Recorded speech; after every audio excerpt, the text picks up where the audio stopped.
Hello everyone, welcome back to my channel. तो मैंने अपनी लास्ट वीडियो में बात की थी कि रिस्पॉन्सिव पॉज जो है वो क्या होता है और उसे कैसे लेना होता है। तो जैसा कि हम अपनी हर वीडियो में पॉज लेने की बात कर रहे हैं, तो अब सवाल ये उठता है कि आखिर पॉज लेने से होता क्या है। क्या ये सिर्फ वेस्ट ऑफ टाइम है या इसके पीछे कोई असली फ़ायदा भी छुपा हुआ है। तो चलिए आज बात करते हैं पॉज के 5 बेनिफिट्स के बारे में, जो मैंने खुद अपने एक्सपीरियंसेस से फील किया। नंबर 1 पे है क्लैरिटी। मीन्स जब हम पॉज लेते हैं, जब हम रुकते हैं, तो आपको नहीं लगता कि हम क्लियर हो जाते हैं अपनी बॉडी के लिए और हम सोचना शुरू कर देते हैं। तो जब हम रुक कर सोचते हैं तो हमारी क्लैरिटी बढ़ती है, और क्लैरिटी बढ़ने से हम एक्चुअल में समझ पाते हैं कि हमारी बॉडी के साथ क्या हो रहा है और हमें क्या महसूस हो रहा है और क्यों महसूस हो रहा है। और मेरे हिसाब से जब हम क्लियर होते हैं तो हम अपने डिसीजंस भी बेस्ट लेते हैं। बिना क्लैरिटी के डिसीजंस लेना मतलब अंधेरे में पीठ छोड़ने के बराबर होता है। इसलिए जो हम पॉज लेते हैं उससे हमें क्लैरिटी मिलती है अपनी बॉडी के लिए। नंबर 2 पर आता है रियल कॉज। यस, जब हम पॉज लेते हैं तो हम प्रॉब्लम के रियल कॉज तक पहुंच जाते हैं। जैसे कि क्या होता है कि हम जब बीमार पड़ते हैं, हमें या फिर कुछ प्रॉब्लम होती है, जैसे कोल्ड हो गया, कफ हो गया या फटीग हो गया, एक्सेट्रा एक्सेट्रा, तो हम फटाफट से दवाई ले लेते हैं। लेकिन पॉज लेने से क्या होता है कि हम रुकते हैं और सोचते और समझते हैं, उस प्रॉब्लम के रियल कॉज तक पहुंचते हैं। तो जब हमें रियल कॉज पता चल जाएगा तो हम उसका सॉल्यूशन भी सही तरीके से कर पाएंगे, और फिर हमें एक्चुअल में समझ में आ जाएगा कि हमें ऐसी कौन सी चीज़ें हैं जो नहीं करनी चाहिए अपनी बॉडी के लिए, और कौन सी ऐसी चीज़ें हैं, सब्सटेंसेस हैं जो हमारी बॉडी के लिए सही हैं। और नंबर 3 पर आता है रिस्पॉन्ड करना। यस, हम में से ज़्यादातर लोग बिना सोचे समझे रिएक्ट करने लग जाते हैं। यस, लेकिन जब हम पॉज लेते हैं तो हमारे अंदर एक कॉन्शियसनेस आती है हमारे एक्शंस को लेकर। तो हम रिस्पॉन्स करना शुरू करते हैं बजाय रिएक्ट करने के।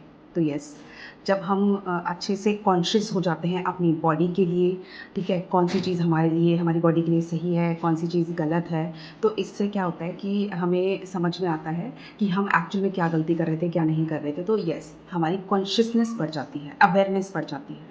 और मैं आपको बता दूँ, ये जो कॉन्शियसनेस है, ना कि सिर्फ आपको बॉडी के लेवल पे क्लैरिटी देगी, आपको जो आपकी डेली लाइफ के जो एक्शंस हैं ना, उसमें भी आपकी कॉन्शियसनेस बढ़ती जाएगी, अवेयरनेस बढ़ती जाएगी। आप धीरे धीरे वो चीज़ें भी ऑब्जर्व करने लगेंगे जो कि आप शायद कभी इग्नोर कर देते थे, और वो चीज़ें आगे चलकर आपको नुकसान नहीं पहुँचाती। और नंबर 4 पर आता है सेल्फ अवेयरनेस। यस, जब हम पॉज लेते हैं तो हमारी सेल्फ अवेयरनेस बढ़ जाती है। हम अपने थॉट्स को, अपनी बॉडी को, अपने एक्शंस को और अपनी फिजिकल स्टेट को और भी बेटर तरीके से समझने लग जाते हैं, जिससे कि हमें हमारे जो डिसीजंस लेने की जो कैपेबिलिटी है वो और भी ज़्यादा क्लियर और भी ज़्यादा स्ट्रॉन्ग हो जाती है। नंबर 5 पर आता है हीलिंग। यस, जब हम रुकते हैं, पॉज लेते हैं, हम अपनी बॉडी और माइंड की बात को सुनते हैं, तब जाके कहीं हीलिंग का प्रोसेस स्टार्ट होता है। वरना बिना पॉज़ लिए, बिना रुके तो हम ऐसे ही दवाई लेके सिम्पटम्स को ख़त्म करते रहते हैं, और ऐसे ही हम अनअवेयर रहते हैं, और कब छोटी बीमारी बड़ी बीमारी बन जाती है हमें पता ही नहीं चलता है। तो इसलिए पॉज़ लेने से क्या होता है कि हमारी जो है हीलिंग जो है वो एक सही डायरेक्शन में होती है और सही तरीके से होती है, और हम पूरी तरीके से अवेयर होते हैं अपनी बॉडी को लेकर। और अगर मैं बात करूँ कि अगर हम पॉज़ एंड ऑब्जर्वेशन नहीं करते हैं, ठीक है, इसे हम ऐसे ही मतलब इग्नोर करते रहते हैं, तो एक्चुअल में क्या होता है, देखिए, क्या होता है कि जब आपको कोई बीमारी होती है लगातार, मान लो होए जा रही है, ठीक है, और आप ना पॉज़ एंड ऑब्जर्वेशन ले ही नहीं रहे, कर ही नहीं रहे हैं, आई मीन आपका ध्यान ही नहीं जा रहा है, मतलब आप इसे इग्नोर कर रहे हो, ठीक है, कोई भी ध्यान नहीं दे रहे हो, बस आप क्या कर रहे हो, जैसे बीमारी हुई फटाफट से दवाई ले लेते और दवाई लेकर आ गए, और कुछ दिन तक ठीक रहा है, फिर दोबारा से आपको वो प्रॉब्लम हुई, फिर दोबारा दवाई लेकर आ रहे हो, और फिर दोबारा से मतलब हर बार यही हो रहा है। तो इससे क्या हो रहा है, अगर आप ध्यान देंगे, इससे सबसे पहले तो आपकी जो हेल्थ है वो बिगड़ रही है, ठीक है। और दूसरी चीज़ क्या हो रही है कि आपका टाइम भी वेस्ट हो रहा है। अब जैसे मान लो आप जॉब कर रहे हो, ठीक है, तो मैं आपको लीव्स लेनी पड़ेंगी, ठीक है, और इसके अलावा और क्या, आपका मनी वेस्ट हो रहा है, ठीक है। तो और इसके अलावा जो मोस्ट इम्पॉर्टेंट है, आपकी एनर्जी वेस्ट हो रही है, ठीक है। मतलब ये कि जब आपकी फिजिकल हेल्थ, अगर आपने ध्यान दिया होगा, जब आपकी फिजिकल हेल्थ ख़राब होती है तो साथ ही साथ ना आपकी मेंटल हेल्थ भी ख़राब हो जाती है। जैसे कि मीन्स आप मतलब आप गुस्सा आता है, एंग्जाइटी फील होती है, चिड़चिड़ाहट होने लग जाती है, तो ये सारे फैक्टर्स भी आ जाते हैं।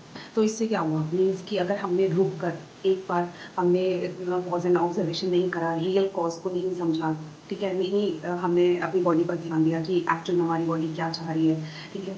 तो इसका फिर आपका नुकसान ही नुकसान होता चला जाएगा, ठीक है? आपकी मेंटल हेल्थ खराब होगी, फिज़िकल हेल्थ खराब होगी, आपकी एनर्जी खराब होगी, आपकी जिसे कहते हैं ना कि पैसा, टाइम सब कुछ खराब होता चला जाएगा, ठीक है?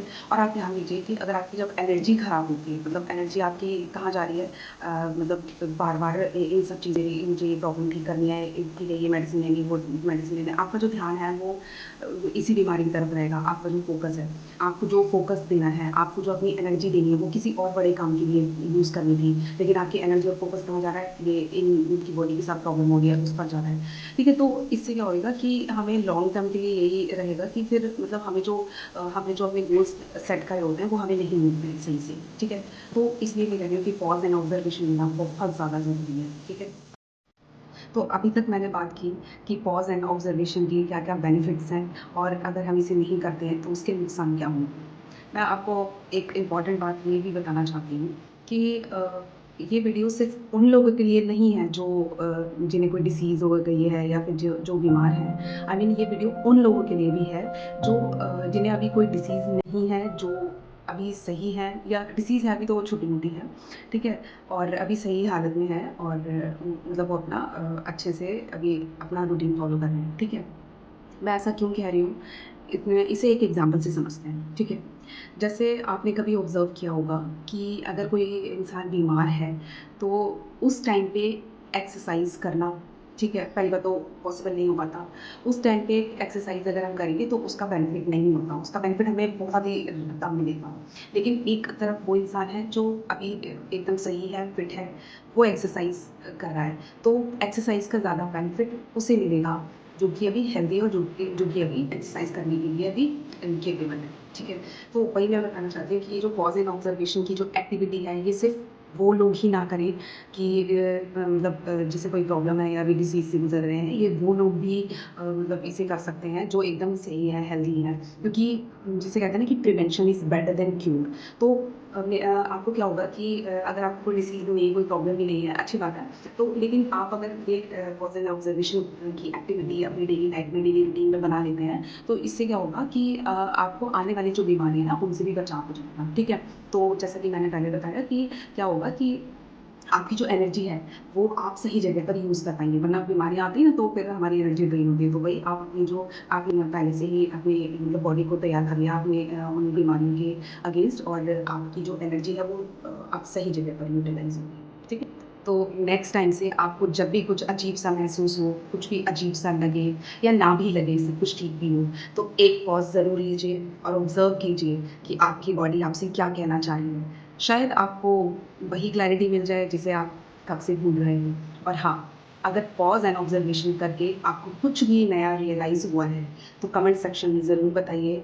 शायद आपके जो वर्ड्स हैं, वो किसी और के लिए हीलिंग बन जाएँ।